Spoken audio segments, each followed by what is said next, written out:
How might some of today's biggest brands look if they were designed in the 1930s, when vintage rubber hose style mascots and retro packaging ruled the world? Well, thanks to today's sponsor CorelDraw, I'll be using their powerful design program CorelDraw's graphic suite to give 3 well-known brands a whole new vintage look.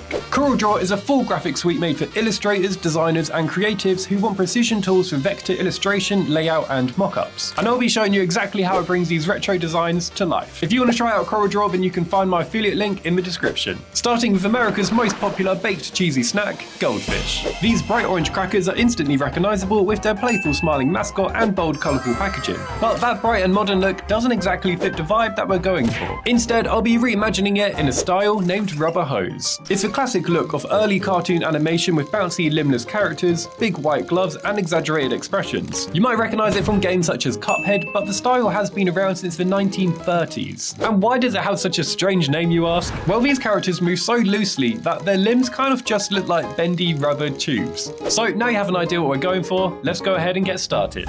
So we're in CorelDraw, and of course the first step is bringing this Goldfish mascot to life. Thanks to the wide variety of ready-to-use shapes, building the base layer for our Goldfish mascot was pretty straightforward and easy. And with our main silhouette of our body in place, I switched to the freehand tool where I could start sketching in some little details like these little fishy tail fins. Right now it's looking like one of those rocket ball throwing things.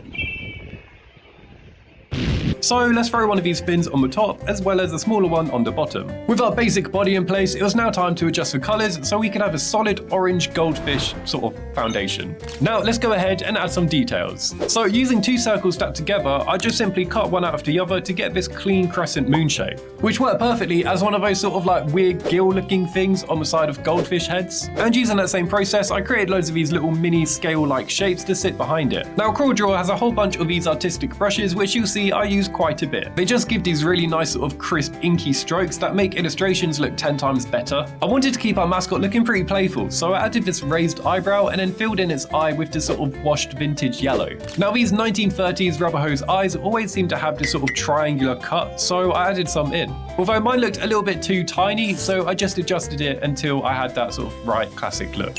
I then gave it this beaky nose to add to that sort of vintage charm of like weird illustration choices, and I'm so glad I did because I loved how this came out. When building up the cheesy grin on our fish's face, I used a power clip tool on the tongue to clip the tongue into the mouth, which I have to say is honestly probably the most intuitive and straightforward clipping tool that I've ever used in any vector-based illustration program. Now this design program is of course vector-based, which is perfect for more advanced designers. However, if you're just starting out, CorelDraw also offers this free trial of their lighter web-based software, CorelDraw Go, which is perfect for more casual users who want to create things like t-shirts or invitations using large collections of edible templates. So click the link in the description for a free trial if you're interested. Now I know it's a fish, but I just feel like he needed some of those retro style cartoon arms. And just like every other designer, I can't draw hands to save my life. So I went searching for a template and came across this collection of all sorts of cartoon arms, which was absolutely perfect. All we had to do was just match up the colours and get our little fishy arms in the right place. And finally, I just repeated that process for his other arm. So our actual mascot is now complete, however I just want to add a splash of water underneath him as if he's like jumping out of a pond. After our very rough sketch was in place, I could then go over our drawing with some final polished inking, followed by a few adjustments to clean it all up.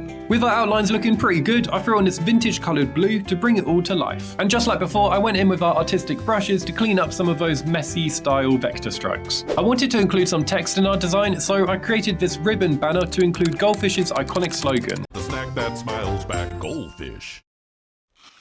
I went in with a simple serif font to capture that vintage print era look, and then carried that same old school style into the brand name itself. After that, I just matched the text to this curved shape, so the product name now sits nicely above our design. Then let's throw on this orange wave-shaped background, and finally I just wanted to refine that ribbon a little bit more just to make it a bit more realistic with either sides exposed. And so here is the original current Goldfish packaging, and here's our vintage redesign, complete with that retro style rubber hose mascot and a bit more of a stripped back colour palette and design. I think we did a pretty good job of keeping that original Goldfish branding and aesthetic in the design while giving it our vintage twist. Let me know what you guys think in the comments. Next up is everyone's favourite emotional support food, Ben & Jerry's. These ice cream tubs are instantly recognisable with their bright blue sky background, rolling green hills and a herd of hungry cows. But let's take it back 100 years and imagine how this brand might look before the era of bold, bright, colourful packaging. Back in CorelDraw, I went straight in with the freehand tool to sketch out a really rough idea of our new Ben & Jerry's mascot, which obviously had to be a cow. Then I lowered our opacity and drew in the final version on top using our sketch as a rough guide. For this stage, I switched to the pen tool to make sure that our shapes had smooth, clean curves and edges, gradually building out that cow's face piece by piece. My idea for this design was to focus on just one cow as the face of the brand rather than this herd of cows as seen on the current packaging. And I wanted to capture quite a creepy look, but unintentionally, just like the characters you see in these vintage cartoons. I've really enjoyed using CorelDraw's graphic suite throughout this project. The tools are so intuitive and it's really quick and easy to learn. It just feels way less overwhelming than any other sort of vector programs I've used. So if you are curious about getting into illustration or design in general, I would genuinely recommend trying out this software via the link in my description. At this point in the illustration, I couldn't help but notice our guy just started looking like a bit of a bear instead of a cow. So I made a few tweaks to the head shape and added one of these little ear tags that cows seem to rock, and then also added a few little horns just to ensure that it was a cow and not a bear, unless it's a bear with horns, which would be rather terrifying. So for this design, I actually added some shading to add a little bit more depth, but I will skim past this part in the design and explain why a little bit later on. Again, just to make sure he actually looks like a cow, I threw in this little bell around his neck. Now it's time to add a classic rubber hose style body. Using the pen tool, I went for these skinny drain-like pipe arms paired with a round cow belly. And I think he came out pretty decent. To give our guy some hands, I went back to our retro gloves canvas and grabbed this one. I really like that sort of whimsical pointing pose as if he's about to hit us with some fun fact about ice cream. To give him even more personality, I swapped out the bell for a little bow tie, just to see how it looked. But I then realised once I added that bell back in, the two together just gave off such a happy, joyful vibe that I really loved. Finally, one last feature to our little cow friend. Of course he had to have one of these underbelly udder type patches. And as for the shading, I had to remind myself of the time period that this packaging belongs in, which just wouldn't have had shaded characters back then due to the printing limitations. To tie everything in together, I added this window of Ben & Jerry's signature blue sky behind the illustration.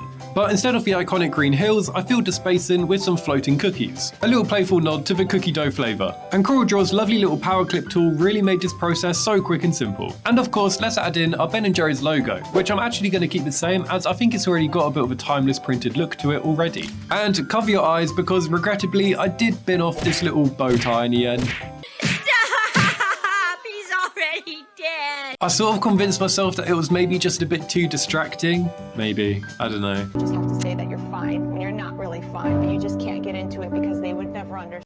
Regrets. You just have to say that you're fine. Finally, all that was left to do was mock it up on an ice cream tub. So using CorelDraw's envelope warping tool, I could simply just match the graphics angle with just one click of a button. Let's go ahead and also bring the logo down onto the lid too. And with a few more final touches and adjustments, here is our original Ben & Jerry's ice cream tub. And here is our vintage old school redesign. I could honestly see this as some prop in some 1930s film set, but let me know what you guys think in the comments. For our final product, we've just designed everyone's favorite ice cream, but what about everyone's favorite cookies? The best dunker in the game, Oreo.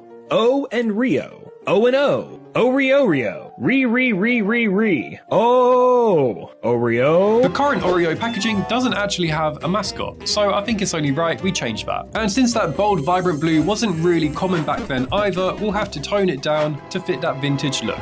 For our mascot illustration, I'm of course going to start by building out an Oreo shape, followed by those old school retro triangular cut eyes. Now, a walking, talking Oreo does sound like the obvious mascot choice, but that's kind of the point. The simplicity makes it feel authentically retro, kind of like the Kool-Aid Man.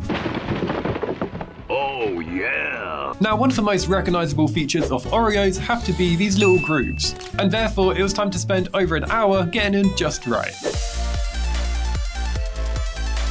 At first, I did try some sort of perspective as if the grooves disappeared towards the top, but I realised it looked so I went back over everything to even it all out, which looked 10 times better. And with that, his body was pretty much wrapped up. Next, I grabbed one of those retro gloves from my collection and attached it to these little pipe-like arms. Then just repeated the process on either side. I didn't want him to just be a floating head, so I gave him some skinny dangly legs and a pair of big vintage cartoon shoes. I thought it could be really fun to have him surfing on top of half an Oreo, so I used the Shapes tool to build out this 3D circular base. However, looking back at it, as our character is an Oreo, doesn't this just mean that he's riding the corpse of one of his mates?